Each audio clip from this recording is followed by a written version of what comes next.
Dipersembahkan oleh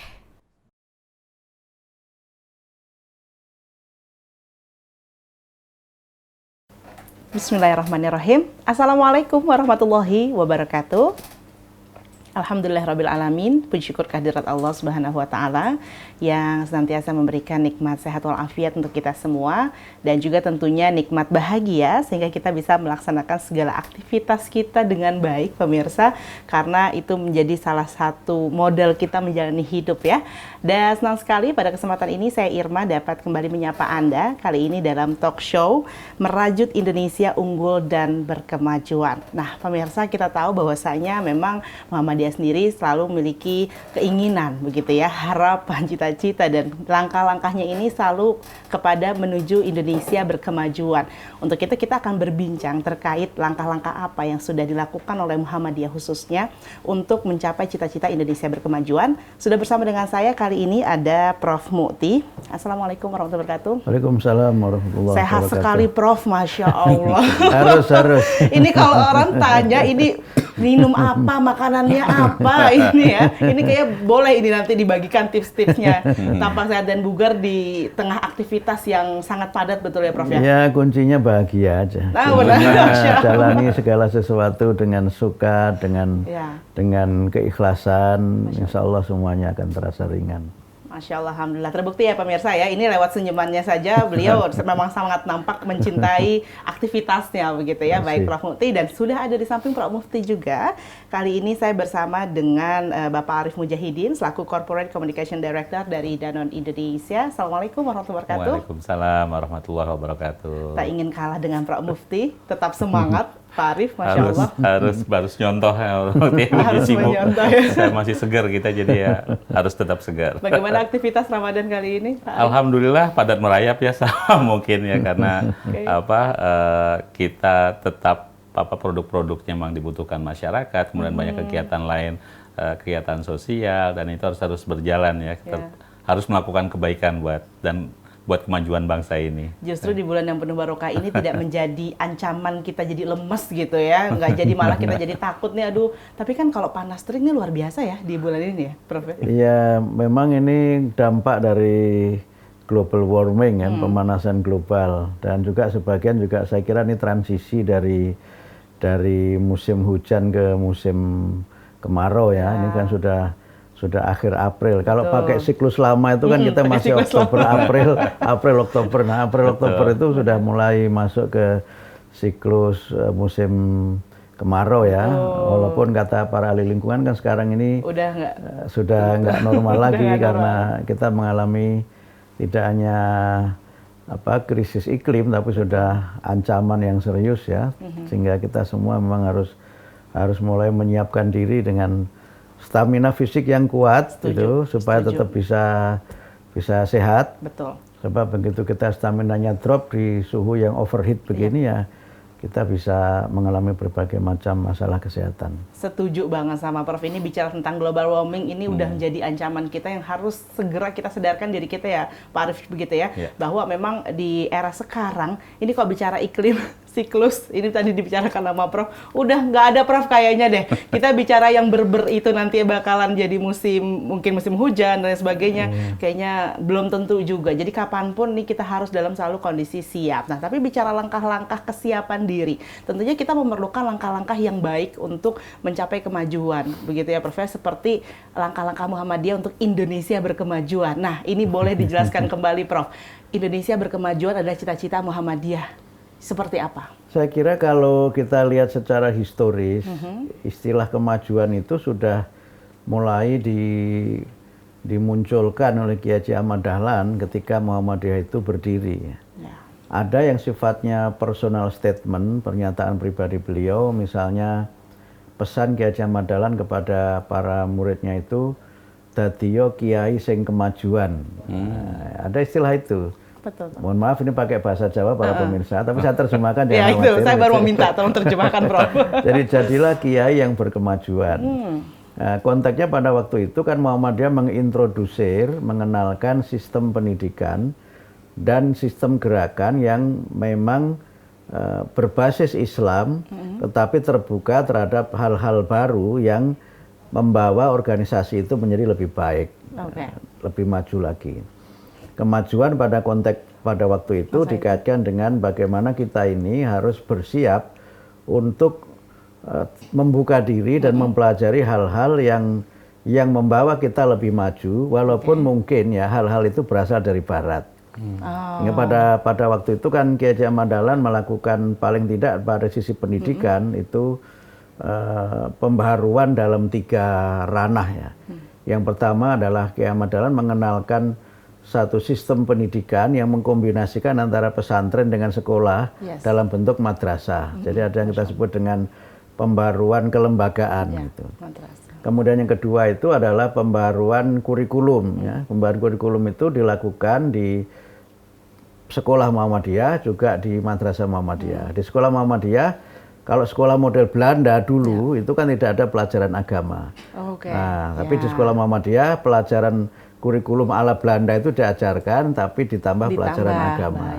Sedangkan di model madrasah Muhammadiyah dulu kan didirikan namanya Madrasah Qismul Arqa ya. Itu diajarkan ilmu-ilmu agama tapi juga diajarkan ilmu umum. Sehingga ada pembaruan kurikulum tuh, supaya umat ini lebih menguasai ilmu-ilmu agama dan ilmu-ilmu umum. Jadi istilahnya kalau saya pinjam istilahnya Oma Irama itu, membaca Quran juga bisa, membaca Quran juga bisa. Gitu. Karena ada orang yang baca Quran bisa, Quran buta huruf. Ada yang pada waktu itu ya, Qurannya oke, tapi ilmu-ilmu lain nggak menguasai. Nah, yang ketiga itu pembaruan metode pembelajaran. Di madrasah pada waktu itu kan masih cenderung pembelajarannya itu doktriner ya. Ya dari guru kepada murid, dari kiai kepada santri yang itu one way saja gitu. Jangankan bertanya, menatap wajah kiai dan gurunya saja nggak boleh. Jadi gitu. dulu kalau belajar gimana, Prof? Diam gitu ya? Ini gitu, dengerin gitu kan. Baik. Jadi terima aja gitu apa yang disampaikan. Nah, Muhammadiyah mengenalkan pembelajaran yang terbuka. Jadi murid boleh bertanya. Kemudian juga boleh misalnya dalam beberapa hal ya berbeda pendapat gitu. Kalau Irma nonton film Sang Pencerah itu, itu kan ada dialog mengenai kentut ya. Mengenai kentut yang kemudian Kiai Ahmad Dahlan ditertawakan oleh murid-muridnya kan, tapi kemudian dengan kepiawaiannya mengajar ya, dengan keterbukaannya terhadap pemikiran-pemikiran itu dijelaskan kentut dengan penjelasan yang menarik dari sudut pandang ilmu biologi, ilmu kesehatan gitu. Tidak kemudian ini menertawakan guru ini suul adab ini, tidak langsung begitu kan, tidak langsung divonis dengan label misalnya akhlaknya tercela dan sebagainya, tapi justru dijelaskan dengan cara-cara yang ilmiah, yang terbuka, dan itu bagian dari pembaruan Muhammadiyah pada waktu itu. Nah, yang kemudian menjadi lebih kuat lagi adalah ketika kata kemajuan itu masuk dalam anggaran dasar Muhammadiyah. Jadi anggaran dasar Muhammadiyah disusun tahun 1914. Disusun 1912, tapi keluar izin dari Belanda itu 1914. Baik. Di situ kata kemajuan itu masuk dalam tujuan Muhammadiyah. Sudah sangat lama sekali sebenarnya Muhammadiyah bertanggung jawab atas kemajuan gitu ya. Betul, dan memang keinginannya adalah bahwa karena maju itu built in di dalam Islam. Islam itu kan dinul hadoroh ya, agama kemajuan. Sehingga kalau Islam itu agama kemajuan, maka umatnya juga harus umat yang berkemajuan. Benar. Ya kan, di Quran disebutkan paling tidak 2 istilah yang sering menjadi rujukan tentang kemajuan itu. Yang pertama itu ummatan wasato, yang kedua itu khairu ummah atau khairu ummah. Itu kan dua-duanya mengandung pengertian umat Islam ini umat yang terbaik. Karena umat yang terbaik tentu saja harus ya'lu wala yu'la alaih gitu, harus unggul dan tidak ada yang mengungguli. Sehingga spirit kemajuan itu sudah ditanamkan sejak Muhammadiyah berdiri dalam kaitannya dengan pikiran-pikiran Kiai Haji Ahmad Dahlan dan dalam kaitannya dengan Muhammadiyah secara kelembagaan gitu. Dan inilah yang kemudian terus dijadikan sebagai bagian dari karakter gerakan Muhammadiyah, dan kuncinya adalah sejak awal juga Muhammadiyah membuka diri terhadap ijtihad. Jadi di Muhammadiyah pintu tajdid itu masih tetap terbuka, ijtihad tetap terbuka. Sehingga kunci orang itu maju adalah ada ijtihad. Ijtihad itu kan usaha untuk kita senantiasa menyelesaikan masalah menemukan sesuatu yang baru dan kemudian menawarkan hal-hal yang baik kepada masyarakat. Dan inilah yang kemudian memang menjadi bagian dari gerakan Muhammadiyah itu. Walaupun pada awalnya penentangannya kan luar biasa kan. Sampai Ki Hajar Madalan karena meniru model sekolah Belanda itu dianggap kiai kafir gitu kan, atau londo putih, dan istilah-istilah lain yang bernada menyerang kepada Muhammadiyah sebagai gerakan atau Kiai Madalan sebagai perseorangan. Seolah-olah ingin berubah-ubah. Saya bisa bayangkan saat itu yang terjadi ya Pak Arief ya. Tapi ini bicara tadi itu sudah menjadi satu landasan kalau Muhammadiyah sendiri berarti sudah lama sekali. Ini sangat concern dan peduli terhadap dengan Indonesia berkemajuan. Nah, di Danone sendiri Pak Arief ini bagaimana? Apakah juga memiliki satu landasan kebaikan yang terus menjadi dasar pergerakan dari Danone sendiri? Seperti apa Pak Arief? Baik, terima kasih Mbak Irma. Danone sendiri itu lahir melalui inovasi 100 tahun yang lalu di Spanyol.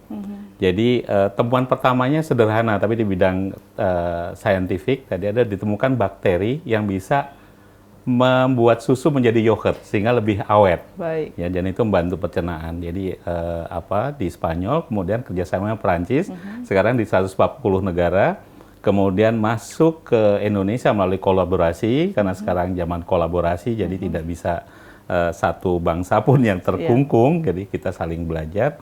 Nah, di Indonesia sendiri produk Danone itu juga sama inovasi. Jadi tadi kita bercerita bahwa susu SGM, susu anak pertama, dan mungkin salah satu susu bubuk pertama. Kenapa di Indonesia dibikin bubuk teknologi? Karena Indonesia kan ada 16.000 pulau, kemudian infrastrukturnya masih penuh tantangan, dan yang dihuni 3.000 pulau, bagaimana susu itu bisa lebih awet. Jadi kalau dibikin bubuk, jadi 2 tahun tuh expirednya, dan bisa didistribusikan dengan lebih handal. Kemudian misalnya Aqua juga sama, lahir tahun 73, produk air kemasan yang pertama. Itu pun gitu, karena dulu orang tahu untuk membuat menyediakan air putih cukup direbus gitu. Ternyata secara teknologi diketahui kalau direbus hanya bakterinya yang mati. Tapi kalau ada logam-logam berat atau logam-logam yang tidak dikendaki masuk ke tubuh, itu akan tetap masuk walaupun direbus. Makanya ada teknologi-teknologi filtrasi, kemudian teknologi lain yang membuat produknya seperti ini. Tapi kedua produk itu dan produk Danone yang lain tujuannya sama, produk yang sehat, karena produk yang sehat bisa menyehatkan tubuh manusia, dan manusia yang sehatlah yang bisa belajar, yang bisa berkemajuan. Kalau kita nggak sehat, kita akan sakit dan sulit untuk belajar. Jadi bisnis lain itu ada sebuah prinsip yang dipegang bahwa dalam melakukan usaha itu tidak boleh merusak alam. Jadi produknya harus sehat, alamnya juga harus tetap sehat. Itu yang prinsip yang dibawa oleh kita. Jadi sehat manusianya, sehat planetnya. Nah, itu yang penting juga, luar biasa sekali. Nah, pemirsa, kalau Anda sendiri apakah saat ini sudah berkemajuan? Kalau belum, berarti masih harus terus mengikuti perbincangan kita. Untuk itu, tetaplah bersama dengan kami dalam talk show Merajut Indonesia Berkemajuan. Pemirsa, terima kasih Anda kembali lagi bersama dengan kami, dan kita masih berbincang terkait dengan bagaimana kita merajut Indonesia berkemajuan. Kalau tadi Pak Mufti di segmen awal sudah menjelaskan bahwasanya berkemajuan sendiri ini sudah ada sejak lama, khususnya di Muhammadiyah ya. Ini hampir saya tidak menyangka ternyata sudah lama sekali, udah ratusan tahun yang lalu sudah sadar gitu ya, luar biasa. Ini sudah sadar untuk kita harus maju nih, menjadi satu landasan yang akhirnya kita melihat Muhammadiyah yang saat ini pun semakin luar biasa begitu ya Pak Arief ya. Nah, untuk di Danone sendiri ini langkah-langkah kebaikan seperti yang dikatakan Pak Arief tadi, bahwa bukan hanya produk yang sehat, tapi alamnya juga sehat. Nah, ini apakah mulai disadari sejak awal atau ketika melihat adanya perkembangan dunia yang semakin parah sekarang ini, atau bagaimana? Bisa jelaskan kembali Pak Baik, Arief? jadi sebuah entitas usaha itu harus memiliki daya pikat buat siapa yang bekerja dan siapa yang dilayani. Tentu saja Danone dengan 15.000 karyawan dan melayani 1,5 juta pedagang, konsumennya juga puluhan juta, mungkin lebih dari 100 juta, banyak warga Muhammadiyah yang terkait dengan Danone. Apakah karyawan yang lulusan sekolah Muhammadiyah, dari UIN, mungkin banyak. Kemudian para pedagang yang juga mungkin warga Muhammadiyah, kemudian juga konsumennya. Jadi ada satu hal yang berkemajuan dalam konteks antara bagaimana perusahaan melakukan inovasi, kemudian melakukan edukasi juga secara internal. Begitu udah selesai di edukasi formal, maka juga harus terus belajar sehingga bisa menyerap belajar dari bangsa-bangsa lain. Itu juga dilakukan, yang nantinya ada yang pindah, misalnya ada yang berkarir tetap di Danone dan mereka bisa tetap mendapatkan atau mempertahankan nilai-nilai. Kalau misalnya warga Muhammadiyah yang di Danone pasti akan tetap mempertahankan nilai itu dan diterapkan dalam kehidupan profesionalnya dalam bekerja. Itu yang paling penting. Dan contohnya misalnya saya sendiri belajar ngaji pertama ya di Langgar tingkatnya di Kauman kayak aja. Kemudian sekolah pertama di SD Muhammadiyah Suronatan. Dan sampai sekarang nilai-nilai saya masih ingat begitu Prof. Mukti bilang pelajarannya, saya langsung ingat ada akidah akhlak, itu nggak ada itu. Saya dulu dapat dan itu pasti ke bawah. Jadi dididik di keluarga dan kita semua mau bahwa termasuk siapapun yang bekerja di Danone, kalau misalnya platform akhlaknya, platform perilakunya juga yang dididik atau dibesarkan Muhammadiyah pastinya akan membawa banyak sekali manfaat dan juga menyebarkan hal-hal yang baik di internal perusahaan maupun pada saat mereka berinteraksi dengan masyarakat. Benar sekali, bahwa memang output yang dihasilkan yang nanti bisa diaplikasikan dalam bekerja misalnya, begitu ya, melayani juga untuk Danone sendiri, ini tergantung dari input yang masuk ya, seperti apa ya. Jadi basic seorang pun itu sangat penting sekali untuk di Danone. Nah, inovasi apa saja sih yang sudah dilakukan Danone untuk mewujudkan Indonesia yang berkemajuan ini, Pak Arief? Baik, tadi dilihat sejarahnya bahwa produk susu SGM itu udah lebih dari 65 tahun, Aqua udah 50 tahun, sama-sama produk yang kalau dulu misalnya pabriknya cuma satu, sekarang misalnya di Aqua ada 22 pabrik, susu juga ada 4. Kemudian populasi Indonesia juga meningkat. Nah, selain itu tidak hanya produknya, tapi diharapkan setiap kita bilangnya Danoners sebagai karyawan Danone juga harus menyebarkan nilai-nilai kebaikan. Dan di perusahaan sendiri ya ada nilai-nilai yang harus dihormati, nilai-nilai yang diterapkan, kemudian bekerja sama tentu saja dengan pihak di luar, dengan stakeholders, karena kami yakin tidak ada satu orang pun yang bisa melakukan sendiri untuk Indonesia berkemajuan, untuk bangsa berkemajuan. Semakin banyak kita berkolaborasi, bergandeng tangan, maka hasilnya, impact-nya akan semakin juga baik. Dan prosesnya akan semakin dilakukan. Dan itulah yang dilakukan oleh Danone, tidak hanya urus bisnis, tapi sosial juga, kemudian di bidang lingkungan juga, environment juga dilakukan. Dan kami juga sudah bekerja sama dengan Muhammadiyah dan tentu saja ingin bekerja sama lagi di sektor-sektor yang lain untuk kembali lagi untuk Indonesia yang berkemajuan gitu. Ini menarik Prof. Mukti bahwa Danone percaya tidak ada sesuatu yang bisa dikerjakan sendiri. Ini pas banget ya, Muhammadiyah itu selalu ingin bersama-sama ya Prof. Mukti ya. Kita juga tidak suka ini bekerja sendiri-sendiri karena kita tahu bahwa yang namanya bersama-sama pasti akan lebih mudah, lebih efisien dan lain sebagainya. Nah, kalau mendengar tadi kata-kata Danone yang tidak mau sendirian aja, ini kira-kira Prof. Mukti punya ide-ide apa nggak sih untuk bagaimana bisa berkolaborasi menciptakan Indonesia berkemajuan? Ya, yang pertama saya ingin memberikan garis bawah dari sisi pandangan keagamaan ya. Di Muhammadiyah itu kan ada namanya Matan Keyakinan dan Cita-Cita Hidup Muhammadiyah, MKCH itu. Dan pada bagian dari MKCH itu adalah prinsip bahwa hidup manusia itu harus bermasyarakat. Nah, kita itu tidak bisa hidup seorang diri. Kita harus saling bekerja sama, saling tolong-menolong. Kalau bahasa populernya gotong royong. Gitu. Dan itu meniscayakan adanya, sekarang mungkin orang menyebut dengan kolaborasi dengan berbagai pihak. Ya. Kemudian yang kedua, di dalam beberapa prinsip kepribadian Muhammadiyah itu disebutkan bahwa Muhammadiyah itu berusaha memperbanyak kawan. Nah, itu prinsip juga yang berkaitan dengan kepribadian Muhammadiyah, memperbanyak kawan.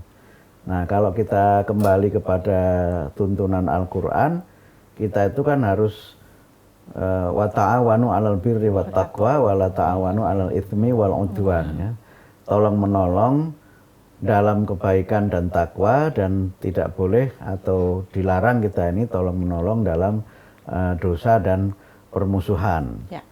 Nah, karena itu dalam situasi yang seperti sekarang ini, sidang Tanwir Muhammadiyah di Bengkulu tahun 2014 itu tema utamanya adalah ta'awun untuk negeri. Yang memang kita berusaha untuk bagaimana Muhammadiyah ini membuka diri dan terus bekerja sama dengan berbagai pihak untuk kepentingan bangsa dan negara. Karena apa? Persoalan yang kita hadapi sebagai bangsa sekarang ini semakin berat. Kalau kita bicara mengenai ekonomi ya, kan masih banyak saudara-saudara kita yang memang hidup di bawah garis kemiskinan. Ya, pemerintah sudah berusaha keras untuk bagaimana mengatasi masalah ekonomi ini, tapi jumlah orang miskin dan jumlah orang yang menganggur itu masih sangat tinggi. Ya, angkanya memang sedikit menurun, tetapi itu masih cukup berat ya bagi bangsa kita. Kemudian yang kedua, misalnya soal kesehatan. Kita mengalami masalah serius soal stunting. Dan Indonesia termasuk negara yang angka stuntingnya sangat tinggi. Betul. Tetapi sebagian masyarakat menganggap ini masalah biasa-biasa saja. Kalau kadang dianggap bukan masalah juga, Prof. Atau malah nggak ngerti masalahnya. Iya, nggak paham itu masalahnya. Atau ngerti masalahnya nggak tahu cara menyelesaikannya gitu. Betul. Jadi kemungkinannya bisa dia tidak ngerti bahwa itu masalah. Yang kedua dia ngerti tetapi tidak tahu bagaimana cara menyelesaikannya. Betul. Yang ketiga dia tahu cara menyelesaikannya tapi tidak punya sarananya dan tidak mau, tidak tahu dengan siapa dia harus menyelesaikan masalah itu. Betul, Nah, ini kan kompleks ya. Dan karena itu kan ada perhatian serius Muhammadiyah mengatasi masalah ini. Ini kan berkaitan dengan gizi, berkaitan dengan kesehatan ibu, kesehatan anak, dan itu berkaitan dengan generasi bangsa. Kalau generasinya stunting ya repot. Karena itu maka supaya tidak kekurangan gizi harus minum susu. Misalnya begitu kan. Di antaranya. Susu, kan? Ya. Tapi problemnya mampu nggak beli susu misalnya begitu. Iya tahu sih harus minum susu tapi harganya kan nggak terjangkau. Nah, saya nggak tahu apakah SGM membantu misalnya. Iya, ada beberapa program tapi SGM sendiri salah satu susu yang aksesibel buat masyarakat. Ya, betul. Ya. Itu susu yang pertama dulu saya masa kecil itu sering lihat itu SGM gitu dan berbagai produk lainnya. Nah, kemudian yang ketiga ya, mohon maaf itu juga misalnya ada problem tidak seluruh anak kita juga bisa mendapatkan akses pendidikan yang berkualitas. Jadi problem kita itu kan ada dua. Pertama akses mendapatkan pendidikan. Karena memang ada yang memang belum bisa mendapatkan akses itu karena alasan geografis misalnya kan lokasinya sulit dijangkau. Kan beberapa saat kita melihat ya di video itu ada anak-anak sekolah yang harus melintasi sungai yang itu sangat berbahaya. Belum sampai sekolah gitu udah basah duluan ya. Iya. Ada yang lucu itu dia sampai supaya melintasi sungai itu pakai ayunan gitu didorong gitu. Itu kreativitas tapi juga membahayakan itu. Tapi juga ada yang memang mereka bisa mendapatkan akses itu, tapi lembaga pendidikannya tidak berkualitas. Nah, kalau kita ingin punya generasi yang maju, Indonesia yang maju, itu kan memang harus dipenuhi nih kebutuhan gizinya terpenuhi, kemudian layanan pendidikannya terpenuhi, dan itu kita perlu kemudian punya guru yang berkualitas, punya sarana pendidikan yang memadai dan berbagai prasyarat untuk kita bisa memberikan layanan pendidikan yang terbaik bagi anak-anak kita. Karena itu masalah-masalah seperti ini nggak bisa diselesaikan sendiri oleh Muhammadiyah. Apalagi Muhammadiyah ini kan community based movement, gerakan yang berbasis komunitas. Kalau sekolah-sekolah negeri kan tinggal ngajukan APBN atau APBD. Nah, Muhammadiyah ngajukan ke siapa gitu. Misalnya. Nah, itu kan harus memang kita ini memiliki pertama kemandirian. Nah, yang kedua, kemandirian itu tidak berarti kita menutup diri untuk bekerja sama. Kemandirian itu kan artinya kita punya prinsip yang berkaitan dengan jati diri kita. Kita punya prinsip yang berkaitan dengan kemana kita akan menuju, visi misi kita itu. Nah, untuk mencapai visi misi itu kan kita harus tengok kanan tengok kiri. Saya pengen ke sana nih gitu, tapi jalannya nggak ada. Yang punya jalan siapa gitu. Oke, jalannya ada, tapi kendaraannya nggak ada. Yang punya kendaraan siapa gitu kan. Oh, tapi kendaraannya ada, tapi yang nyetir ada nggak? Selalu itu kan tidak bisa kita menyelesaikannya sendiri karena kita itu ta'alluq kita itu bergantung kepada manusia yang lainnya. Nah, disinilah sebenarnya pentingnya partnership. Betul. Kami menggunakan istilah partnership, Pak Arief, bukan menggunakan istilah bantuan ya. Iya. Sebab kalau bantuan itu kesannya atas bawah. Ya, tapi kalau partner berdampingan. Iya, kesannya kan donor resipien. Iya. Kalau partnership itu kita Kemitraan. bermitra gitu, bermitra. Karena apa? Ya kita ini dalam hal tertentu tidak boleh bergantung sepenuhnya pada pihak lain. Betul. Kita punya sesuatu, tapi sesuatu itu akan bisa lebih kuat, akan bisa lebih baik kalau kita bisa kerjasamakan dengan pihak lain gitu. Orang bilang apa berat sama dipikul, ringan sama dijinjing. Nah, itu kan menunjukkan adanya kebersamaan, adanya kerjasama gitu. Bukan yang satu yang jinjing, satu nungguin di tempat. Gitu ya. Oke, baik. Nah, pemirsa, kita masih akan lanjutkan lagi nih, semakin seru saja ya perbincangan kita terkait dengan Indonesia Berkemajuan. Tetaplah bersama dengan kami.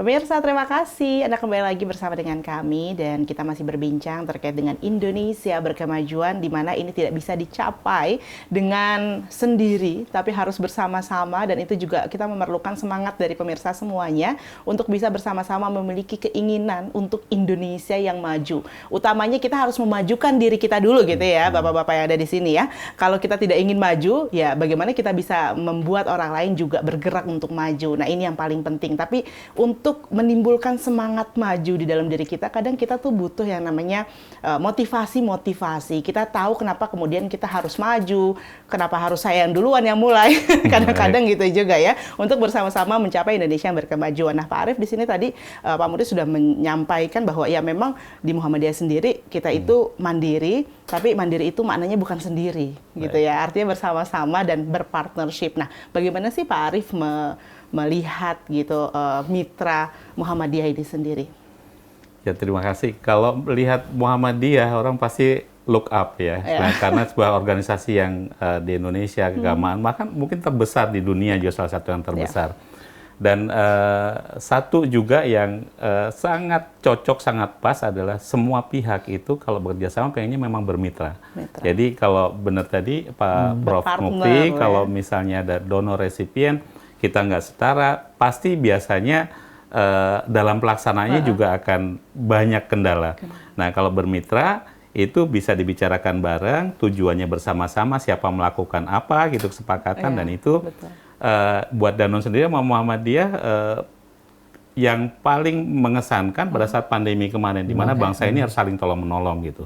Pada saat kita ingin membantu untuk vaksinasi, pada saat membantu pada saat waktu itu pandemi dengan Muhammadiyah yang bergerak cepat, dan kayak itu alhamdulillah Danone ikut bermitra bersama Muhammadiyah. Mungkin mitranya tentu saja banyak ya, baik melalui Rumah Sakit Muhammadiyah maupun di masa-masa masih darurat dalam tanda kutip ya. Kemudian setelah itu berjalan, kita ingin melanjutkan. Jadi Danone sendiri tadi Pak Prof. Mukti menyebutkan tentang stunting. Iya, stunting itu seperti apa ya, hidden challenge yang nggak kelihatan, invisible challenge, nggak kelihatan bentuknya, tapi kalau nggak diadres, IQ-nya bisa turun, kemudian dia sekolahnya nggak bisa baik, nyari nafkahnya nggak bisa baik. Jadi di Danone ada bersama beberapa mitra, ya kita ada program bersama cegah stunting, ayo cegah stunting, dan salah satu edukasi gizi bersama Muhammadiyah, dan selain itu juga mengedukasi masalah kesehatan, ada program sanitasi, program yang sifatnya kecukupan untuk hidrasi, dan yang sekarang ini baru akan dikerjakan, Prof, bekerja sama juga Muhammadiyah mengenai membantu UMKM untuk sertifikasi halal, karena proses RUU Jaminan Halal ini sekarang agak berubah, tidak hanya produknya, tapi prosesnya bahkan sampai distribusi. Jadi di Danone tentu saja udah banyak pengalaman di tim internal ya, karyawannya. Nanti bersama-sama ikut mengedukasi mungkin pengusaha-pengusaha kecil yang bisa mereka mendapatkan sertifikasi halal dan prosesnya dibantu sampai tercapai itu. Jadi kembali lagi, kemitraan dengan Muhammadiyah merupakan kebanggaan tentu saja buat kami, karena tentu saja tadi kita saling beririsan. Pasti kalau di Danone, warga Muhammadiyah di Danone banyak sekali gitu. Begitu juga yang sudah dari Danone kemudian ke Muhammadiyah Betul, misalnya secara organisasi. Jadi mudah-mudahan Prof. Mukti bisa terus bekerja sama untuk memajukan Indonesia. Ini bukan sebuah proses yang bisa selesai dalam satu malam, tapi dengan pengalaman, dengan keahlian masing-masing, dan insya Allah dengan senang hati, dan kita berharap juga bisa terus bekerja sama dengan Muhammadiyah. Berarti tadi ketika mendengarkan apa yang disampaikan oleh Pak Mukti terkait dengan visi misi Muhammadiyah sendiri, apa yang menjadi landasan ini sudah sama nih ya dengan Danone sendiri? Tentu saja, karena buat Danone sendiri sama di lagu Indonesia Raya, bangunlah jiwanya, bangunlah badannya. Jadi kalau ngomongin badan harus sehat gitu, produknya harus sehat, jiwanya harus sekolah, harus tadi diedukasi. Jadi dengan kayak gitu lengkap gitu. Jadi negara yang punya senjata kuat, gedung tinggi-tinggi, pabrik banyak, tapi kalau manusianya tadi ya kualitasnya kurang karena stunting, juga itu menyedihkan. Dan itu juga sama sekarang yang megang PMK dari Muhammadiyah juga, Prof. Muhajir berapa kali pasti selalu bilang seperti itu. Jadi insya Allah dengan kemitraan bersama, perlahan-lahan Muhammadiyah sangat sabar, pelan-pelan, tapi hasilnya luar biasa. Sekolah sekarang ada berapa ribu gitu ya, dan tentu saja kami bangga bisa bermitra dan ingin terus melakukan hal yang baik untuk kemajuan bangsa secara bersama-sama. Luar biasa. Kita semua selalu ingin menjadi orang yang baik, apalagi di bulan yang penuh berkah ini, kebaikan itu menjadi berkali-kali lipat begitu ya, luar biasa ganjarannya untuk kita yang selalu ingin melaksanakan apa-apa yang terbaik. Nah, Prof, ini tadi udah dapat jawaban tuh ya, berarti udah satu visi dan misi, bisa terus berkolaborasi. Nah, Prof Mukti, kira-kira kalau persoalan di masa sekarang, apa sih yang paling urgent yang harus segera diselesaikan bersama? Ya, kalau kita lihat dalam konteks kebangsaan memang ya ekonomi ya. Ekonomi kita ini saya kira ya banyak yang mengatakan ekonomi kita tumbuh gitu. Dan diproyeksi menjadi salah satu negara dengan kemampuan ekonomi yang sangat promising, sangat menjanjikan. Bahkan Indonesia juga sudah masuk G20 gitu. Tetapi memang ya kita harus melihat realitas bahwa pertumbuhan tapi kesenjangan juga masih menjadi masalah yang serius gitu kan. Ya kita bisa melihat, kebetulan saya Pak Arief kan Indonesia sudah khatam ya, dalam pengertian dari Aceh sampai Papua sudah khatam, itu memang melihat bagaimana kesenjangan itu masih sangat kasat mata ya. Bagaimana kesejahteraan masyarakat di Jawa dengan luar Jawa. Kemudian ya nggak usah jauh-jauh luar Jawa lah, misalnya Jakarta dengan Bogor gitu udah beda sekali gitu. Dan saya pernah melakukan penelitian tentang pendidikan di Bogor, itu memang angka putus sekolah juga sangat tinggi loh. Di Bogor? Iya, angka putus sekolahnya tinggi. Wow. Kabupaten. Kemudian APK ya. Deket gitu ya, Masya Allah. Nah itu, makanya kesenjangan itu harus selalu jauh nggak harus jauh-jauh, beda pulau. Kemudian angka partisipasi kasar juga masih sangat tinggi. Jadi banyak mereka yang juga tidak sekolah gitu. Dan faktornya sebagian karena memang jarak gitu. Kemudian yang kedua memang ada faktor kultur ya, mindset gitu, mindset. Karena ada mindset begini, buat apa juga sekolah pinter-pinter kalau nggak punya duit. Gitu. Akhirnya mereka memilih untuk tidak usah sekolah, tapi langsung kerja dari kecil gitu. Padahal kan nggak boleh kan nggak boleh kita mempekerjakan anak-anak itu kan nggak boleh. Gitu. Tapi faktanya ya itu yang terjadi gitu. Kemudian yang kedua tadi masalah kesehatan ya, itu menjadi masalah yang cukup serius karena ya tingkat kematian bayi juga masih sangat tinggi. Kemudian kematian ibu melahirkan juga sangat tinggi. Ini kok saya jadi kayak Menteri Kesehatan. Tapi itu menjadi concern Muhammadiyah sekarang ini kan gitu. Kemudian yang ketiga, kalau kita lihat isu-isu strategis yang diputuskan dalam Muktamar Muhammadiyah di Surakarta, itu kan memang juga persoalan yang berkaitan dengan aging population ya. Aging population juga menarik dalam pengertian begini. Di satu sisi kita memiliki tingkat harapan hidup yang tinggi. Sudah di atas 70 ya Pak Arief, sudah di atas 70.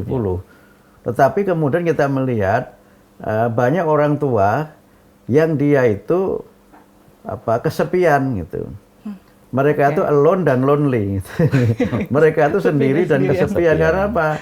ya sudah nggak ada siapa-siapa, anaknya Iya. semua udah sukses gitu kan, sudah Sibuk dengan kemana-mana aktivitas masing-masing, gitu. Ya, ya. seperti beliau tadi kenalnya dari Kauman tapi sekarang sudah di Jakarta, saya Iya. dari Kudus sekarang di Jakarta, orang tua tinggal di kampung ya sendirian Sendiri. gitu ya. Saya kadang kalau di kampung itu Pak Arief membayangkan ya kalau adik saya masih di rumah ya, kemudian istrinya masih di rumah, oke lah rame ya karena di rumah semua. Kemudian ketika cucunya di rumah ya di rumah. Tapi ketika adik saya sudah mulai ke kantor, semua cucunya sudah ke sekolah, itu di rumah sendiri nggak ada siapa-siapa gitu. Iya, betul. Dan itu menjadi sebuah realitas yang sudah disadari oleh Muhammadiyah sebagai di satu sisi itu menunjukkan kemajuan kesehatan kita, tapi di sisi lain itu juga mendatangkan masalah dalam konteks kemajuan suatu bangsa. Oke. Itu karena kalau kelompok aging population ini sangat tinggi, Jepang saja kalau seandainya tidak masuk negara welfare state sudah ambruk Jepang itu.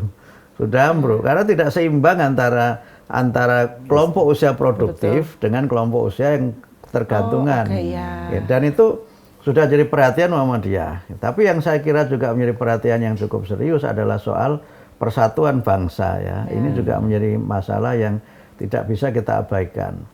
Persatuan bangsa itu sekarang menjadi sesuatu yang sangat mahal dan sangat kita perlukan. Karena tanpa persatuan kita tidak bisa bekerja sama. Benar. Ya bagaimana orang kerjasama kalau dia nggak Nggak mau bersatu, ya. Sudah saling tolak Muskil, menolak, Pak, ya ya. sesuatu yang muskil kan. Jadi syarat kerjasama itu ya memang harus ada semangat Nilai persatuan. bersatu, semangat kebersamaan. Kemudian yang kedua kita juga melihat tantangan politik kita juga sangat berat ya. Tantangan politik terutama ya sejak demokrasi kita ini mengalami ya perubahan sistem itu kan memang kita seringkali dihadapkan kepada polarisasi politik, ya, polarisasi politik ya pilihan-pilihan politik yang kadang-kadang memang bisa memecah belah persatuan bangsa dan memecah belah umat gitu. Dan itu saya kira tidak bisa dipandang sebagai masalah yang sederhana ya. Jadi kalau saya boleh merujuk sedikit misalnya 2019 itu kan terjadi polarisasi politik yang serius antara cebong dengan kampret gitu misalnya. Nah, itu kan sangat mengemuka ya gitu dan saya merasakan sendiri itu. Termasuk di internal Muhammadiyah sendiri ya kelompok cebong dan kampret ini juga memang nggak bisa ketemu gitu. Saya kadang-kadang bercanda ini kok begini aja nggak rukun, ini dasar kampret gitu. Atau saya bercanda juga dasar otak cebong gitu. Tapi itu realitas itu ya. Dan oleh karena itu maka kita ini harus kemudian memang memperkuat persatuan. Karena kalau tidak ya kita sebentar lagi 2024 ini menghadapi pemilu lagi. Nah, pemilu lagi gitu. Yang itu pecahan-pecahan, serpihan-serpihan ketegangan politik itu ya residunya itu belum sepenuhnya hilang. Walaupun sekarang Pak Prabowo dan Pak Sandi sudah sama-sama di Kabinet Indonesia Maju, tapi pendukungnya ini belum move on gitu. Nah ini kan menurut saya tidak bisa kita pandang sebagai sesuatu yang sederhana ya. Belum lagi misalnya kalau ada yang mengambil keuntungan, mengambil kesempatan dalam kesempitan gitu. Atau ungkapan lain memancing di air keruh misalnya. Itu memang bisa semakin runyam masalah kita ini. Banyak loh negara yang ambruk itu bukan karena ekonominya tidak baik gitu, tapi banyak yang ambruk itu karena tidak ada persatuan gitu. Ada kelompok yang merasa dirinya superior ya paling top sendiri. Sehingga negara misalnya bekas Yugoslavia itu kan pecah jadi 7 negara itu kan karena sentimen primordial ya, sentimen rasial yang sangat tinggi sehingga mereka itu pisah jadi negara sendiri itu karena faktor ras itu. Nah kita kan beruntung ya dalam pengertian ini juga saya kira dua sisi yang bisa positif dan juga bisa mengancam persatuan kita. Kita sebagai negara ini sangat kaya dengan modal sosial, keanekaragaman budaya, keanekaragaman suku, bangsa dan bahasa gitu. Tetapi di sisi lain, keanekaragaman yang berlebihan itu kalau tidak didasari semangat persatuan bisa memecah belah kita. Pasti. Itu. Sehingga kita beruntung ya punya Pancasila, kita beruntung dulu ada Sumpah Pemuda gitu. Benar. Yang itu bisa menjadi modal sosial politik bahwa di tengah perbedaan yang ada itu kita sesungguhnya satu ya. Slogan Bhinneka Tunggal Ika itu kan sangat kuat ya diksinya itu, karena perbedaan dan keragaman itu tidak dihapuskan. Benar. Dan tidak dinihilkan, tapi diakui eksistensinya. Betul. Itu. Tetapi eksistensi itu tetap harus dalam kerangka IKA, dalam kerangka Indonesia. Nah, karena itulah maka persatuan itu menjadi bagian dari tantangan kita bersama untuk kita ini bisa melangkah lebih maju lagi, menjadi lebih baik lagi. Luar biasa, karena memang harus kita obati ini secara individu gitu ya, untuk menyadarkan secara individu ini yang paling penting juga, karena percuma kita memberikan promosi misalnya apapun bentuk ya, beriklan bahkan ya, ini kalau misalkan secara individunya sudah menolak, dari dalam diri kita sudah menolak, pemirsa, ya otomatis kita tidak akan pernah bisa mencoba sesuatu yang baru. Nah pemirsa, kita masih akan lanjutkan lagi usai jeda, tetaplah bersama dengan kami. Pemirsa, terima kasih Anda terus setia bersama dengan kami dalam talk show Merajut Indonesia Berkemajuan. Nah, pemirsa, ini yang harus kita benahi segera adalah diri kita sebenarnya gitu ya. Kita tuh mau nggak sih menjadi insan yang maju juga untuk mencapai Indonesia berkemajuan? Jangan sampai mental kita yang bisa dengan mudah orang-orang mempermainkan gitu ya. Akhirnya terjadilah kepentingan pribadi gitu, kepentingan kelompok yang kemudian memecah belah persatuan kita. Ini juga jangan sampai itu terjadi, karena ternyata itu menjadi satu persoalan yang serius yang harus dihadapi sekarang ini. Dan saya yakin sebenarnya Danone pasti sudah mempersiapkan berbagai gitu ya, berbagai aktivitas yang mungkin juga bisa membangun persatuan. Apa saja kira-kira yang sudah menjadi sebuah rencana-rencana bagi Danone sendiri untuk ikut andil dalam Indonesia berkemajuan?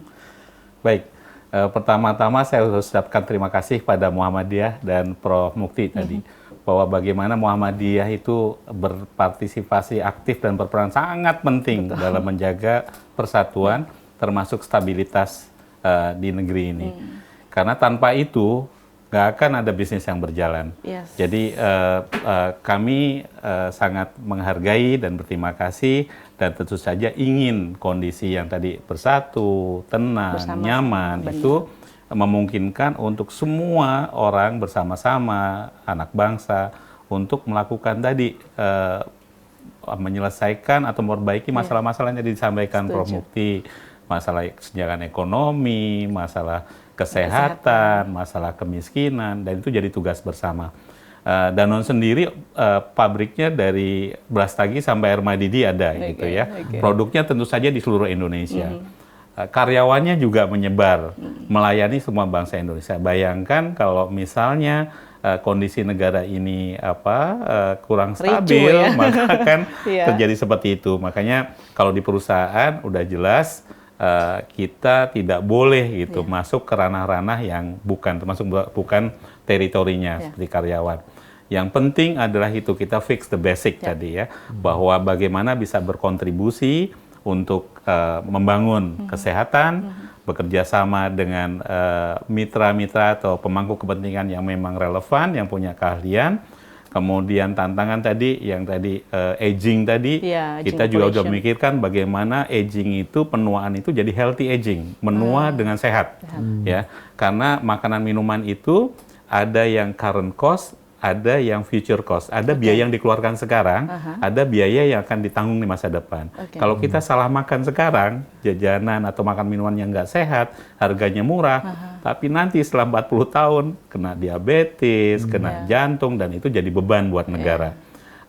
Bagaimana tetap sehat, kemudian dari usia pensiun hingga nanti waktu kita sudah selesai di dunia ini, tetap sehat dan tetap produktif. Memang itu tugas yang berat dan dialami di berbagai negara di dunia, dan Indonesia harus bersiap jauh-jauh hari karena kita masih menghadapi triple burden. Jadi di anak-anak itu masih anemia, masih ada yang gizi buruk, jadi gizi kurang dan gizi lebih, obesitas ada. Yang kurang, badannya kurus tadi, stunting ada, kemudian anemia ada. Ini bukan persoalan sepele ini, semua ada dampak jangka panjangnya. Jadi Danone kembali lagi ingin bersama-sama Muhammadiyah dan juga siapapun yang memiliki visi yang sama untuk kemajuan bangsa ini melakukan sesuatu gitu ya, untuk bisa memperbaiki bangsa ini. Kita sebagai umat Islam pasti ingat kata orang yang beruntung itu hari ini lebih baik dari kemarin, hari esok lebih baik dari hari ini. Jadi itulah yang harus sama-sama dilakukan melalui keahlian masing-masing, apa yang bisa dilakukan dalam kapasitas kita, dan tentu saja kita pasti akan mengikuti gerbong organisasi atau lembaga-lembaga yang memang sangat mumpuni dan sangat kompeten dalam menjaga bangsa dan negara ini. Sekali lagi, Danone berterima kasih dan ingin selalu ikut berkontribusi, ikut bermitra untuk menjadikan Indonesia yang berkemajuan, kemajuan dalam segala hal, ekonomi, kesehatan, pendidikan. Danone nggak punya sekolah, tapi juga tentu saja senang karena ada beberapa program beasiswa, misalnya waktu itu zaman pandemi kita bekerjasama Kemdikbud ke NTT, di NTT Muhammadiyah banyak sekali, gitu. Di Bogor, di Lewiliang saya lihat itu, Kabupaten Bogor, Muhammadiyah ada PKU-nya, di sana ada sekolahnya, dan di situ tadi Prof. Mukti itu tepat sekali itu, begitu lulus, nggak sampai lulus SD, pas panen manggis, anak-anak manen manggis hari 100.000, 4 bulan nggak sekolah, putus sekolah, tapi langsung dapat motor. Jadi itu memang tantangannya kadang-kadang di depan mata tanpa disadari, dan kita harus tetap optimis biar bagaimanapun selama kita melakukan hal yang baik, insya Allah diridhoi oleh Allah, dan juga perusahaan juga tentu saja harus mencari teman-teman yang baik, sehingga baik dalam perilaku usahanya, baik dalam produknya, dan baik juga dalam bermitra dan membangun kemitraan. Luar biasa Pak Arief. Nah Pak Mufti, ini terakhir, bagaimana kemudian kita bisa mengajak orang-orang di sekitar kita juga gitu ya, khususnya orang-orang terdekat lah, untuk bisa punya satu visi dan misi yang sama, untuk mau maju, untuk mau melangkah dalam kebaikan. Silakan Prof. Di Quran disebutkan innallaha la yughayyiru ma biqaumin hatta yughayyiru ma bi anfusihim. Allah itu tidak akan merubah nasib suatu bangsa kecuali bangsa itu merubah apa yang ada pada dirinya. Jadi kalau orang itu ingin maju, dia harus punya mindset yang maju. Dia harus punya tekad untuk maju. Kalau nggak punya tekad untuk maju, ya nggak maju-maju. Kalau pesimis gitu misalnya? Apalagi pesimis. udah menyerah duluan. Iya, karena itu ciri orang Muhammadiyah, ciri orang berkemajuan itu adalah orang yang senantiasa optimistis dalam semua hal. Itu. Mereka meyakini bahwa tidak ada sesuatu yang bisa diraih dengan sangat mudah. Benar. Rintangan itu selalu ada, tetapi tidak ada rintangan yang tidak ada jalannya, tidak ada jalan keluarnya. Yang kedua juga tidak ada masalah yang tidak bisa diselesaikan. Sehingga karena itu kita memang perlu untuk kemudian berbagi dengan yang lain.